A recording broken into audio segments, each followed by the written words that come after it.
Hello, good morning dear students. दीर्घाकार या प्रावर्धित आवर्त सारणी क्लास 11th की रसायन में आज हम लोग दीर्घाकार या प्रावर्धित आवर्त सारणी के गुण एवं दोषों के विषय में जानकारी प्राप्त करेंगे। मोजले ने, जैसा कि हम लोग जानते थे कि सर्वप्रथम मेंडलीफ साहब ने एक आवर्त सारणी प्रस्तुत की जिसे मेंडलीफ की आवर्त सारणी कहा गया। बाद में उसमें संशोधन करके मोजले नामक साइंटिस्ट ने एक मेंडलीफ की संशोधित आवर्त सारणी प्रस्तुत की, वो भी नाकाम रहे। तो लास्ट में रांग बर्नर एवं बरी बोर वैज्ञानिक भी शामिल थे। इन लोगों ने मिलकर के दीर्घाकार या प्रावर्धित आवर्त सारणी प्रस्तुत की। इसमें बोर के इलेक्ट्रॉनिक विन्यासों का विशेष आधार बनाया गया, इसलिए इसे बोर की आवर्त सारणी भी कहते हैं। तो ये बोर की आवर्त सारणी देख लेते हैं। ये रही आपकी बोर साहब की आवर्त सारणी, जिसे दीर्घाकार या प्रावर्धित या आधुनिक आवर्त सारणी कहते हैं। अब इसके पश्चात दीर्घाकार आवर्त सारणी की उपयोगिता या गुण इसमें क्या है, इसमें क्या क्वालिटीज़ थी। इस आवर्त सारणी की मुख्य उपयोगिता निम्नवत है। पहला नंबर है, यह आवर्त सारणी तत्वों के अधिक मौलिक गुण या अति मौलिक गुण परमाणु क्रमांक पर आधारित है। यानी दीर्घाकार आवर्त सारणी परमाणु क्रमांक को आधार बना करके बनाई गई थी। सेकंड नंबर है, इस आवर्त सारणी में तत्वों की स्थिति उनके परमाणु क्रमांकों के आधार पर आसानी से समझा जा सकता है।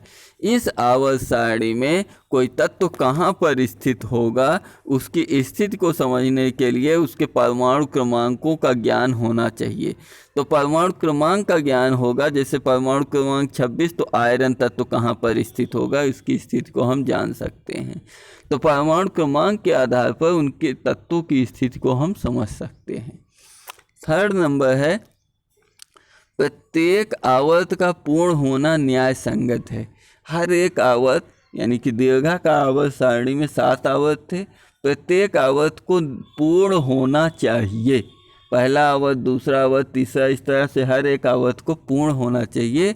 किसी भी आवर्त में परमाणु क्रमांक बढ़ने के साथ साथ ऊर्जा स्तर क्रमशः तब तक भरते रहते हैं जब तक कि उत्कृष्ट गैस का विन्यास न प्राप्त हो जाए। यानी कि प्रत्येक आवर्त में तत्व का इलेक्ट्रॉनिक विन्यास बढ़ने के साथ साथ, परमाणु क्रमांक बढ़ने के साथ साथ उसके ऊर्जा स्तर का मान तब तक बढ़ता रहता है जब तक कि उत्कृष्ट गैस का विन्यास न प्राप्त हो जाए। हीलियम, नियान, आर्गन, क्रिप्टन, जेनान, ये उत्कृष्ट गैसें हैं। यहाँ का तत्व तब तक इनका इलेक्ट्रॉनिक विन्यास बढ़ता जाएगा परमाणु क्रमांक बढ़ने के साथ साथ, जब तक कि यह उत्कृष्ट गैस की व्यवस्था, यानी कि आर्गन, क्रिप्टन या जेनान, इन तत्वों की, इस टाइप के तत्वों की व्यवस्था को ना प्राप्त कर लें। यदि इसकी व्यवस्था को प्राप्त कर लेते हैं तो वापस नए आवर्त में आ जाते हैं। ठीक है ना। अगला नंबर है, इस आवर्त सारणी में मेंडलीफ की आवर्त सारणी में उपस्थित आवर्त 4, 5 व 6 के लिए तत्वों की सम विषम श्रेणियां नहीं है। उसमें चौथे आवर्त, 5वें आवर्त और 6वें आवर्त के लिए अलग अलग सम विषम श्रेणियां थी, लेकिन इसमें ऐसी कोई व्यवस्था नहीं है। अगला नंबर है कि दीर्घाकार आवर्त सारणी में ए बी उपवर्गों को अलग अलग कर दिया गया है। इसमें हम देखेंगे तो पाएंगे कि यह उपवर्ग ए है, इसको कहते हैं फर्स्ट ए, सेकंड ए। ये third B, fourth B, fifth B, six B, seventh B और 0, ये ए उपवर्ग के ये तत्व हैं। और ये बी उपवर्ग के third B, fourth B, fifth B, six B, seventh B, eighth और ये फर्स्ट बी, सेकंड बी बाद में किए गए हैं। तो ए बी उपवर्ग इसमें अलग अलग किया गया है। इसके पश्चात इसमें इस आवर्त सारणी में धातु एवं अधातुओं का स्पष्ट विभाजन है। धातु तत्वों एवं अधातु तत्वों का स्पष्ट विभाजन किया गया है। अगला नंबर है, इस आवर्त सारणी को तत्वों के इलेक्ट्रॉनिक विन्यासों के आधार पर इसे 4 ब्लॉक एस, पी, डी तथा एफ ब्लॉकों में बांटा गया है। इस आवर्त सारणी को S block, P block, D block, F block में बांटा गया है, जिससे इनका अध्ययन सरल हो गया है। यह आवर्त सारणी रही। आवर्त सारणी के इन 2 कॉलमों को एस ब्लॉक कहते हैं और इन 6 को पी ब्लॉक कहते हैं। ये पी ब्लॉक, ये एस ब्लॉक लिखा हुआ है। इन 10 कॉलमों को डी ब्लॉक कहा जाता है और पड़े हुए ये लैंथेनाइड, एक्टिनाइड तत्वों को एफ ब्लॉक तत्व कहते हैं। ठीक है ना। तो इसके इस प्रकार से डिवाइजेशन हो जाने से इनका अध्ययन सरल हो गया, आसान हो गया, क्रमबद्ध हो गया कि एस ब्लॉक के तत्वों को हमने पढ़, फिर पी ब्लॉक के तत्वों को पढ़ लिया, फिर एफ ब्लॉक के तत्वों को, डी को पढ़ लिया, एफ को पढ़ लिया, सबको अलग अलग पढ़ लिया, कोई हमको विशेष कठिनाई नहीं हुई। अब दीर्घाकार आवर्त सारणी के कुछ दोष फिर भी आवर्त सारणी में रह गए। यद्यपि दीर्घाकार आवर्त सारणी में मेंडलीव की संशोधित आवर्त सारणी के बहुत से दोषों को दूर किया गया।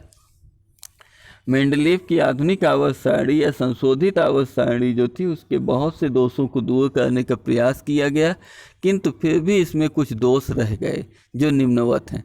जैसे पहला नंबर, हाइड्रोजन तत्व का आवर्त सारणी में कोई निश्चित स्थान का ना होना। हाइड्रोजन तत्व को आवर्त सारणी में 2 स्थानों पर रखा गया है। एक पहला तो स्थान फर्स्ट ए में यहाँ पर रखा गया है और यहाँ 7th ए के साथ हीलियम के जस्ट पहले फ्लोरीन के ऊपर भी रखा जाता है। किसी बुक में आपको बना हुआ मिलेगा भी। सेकंड दोष है, 8वें समूह के तत्वों को 3 अलग अलग समूहों ऊर्ध्वाधर कॉलमों में रखा गया है। सारणी में देखेंगे तो 8वें समूह के जो तत्व हैं, इन्हें 3 अलग अलग ऊर्ध्वाधर कॉलमों में डिवाइड किया गया है।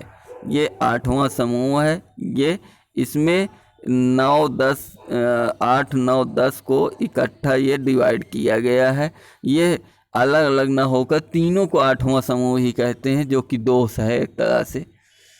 अगला नंबर है, लैंथेनाइड, एक्टिनाइड श्रेणी के तत्वों को आवर्त सारणी से बाहर रखना। लैंथेनाइड श्रेणी, एक्टिनाइड श्रेणी यानी एफ ब्लॉक के तत्वों को आवर्त सारणी में न रख करके बाहर रखा गया है। और समस्थानिक तत्व, कुछ तत्व समस्थानिक होते हैं जिनको आवर्त सारणी में स्थान न होना आवर्त सारणी का दोष रहा। तो आज तक हम लोगों ने जो आवर्त सारणी थी, दीर्घाकार आवर्त सारणी, उसके विषय में सब कुछ पढ़ लिया है।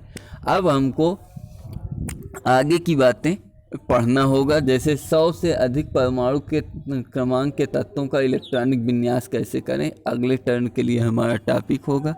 मिलते हैं अगले टर्न के साथ कल, तब तक के लिए जय हिंद।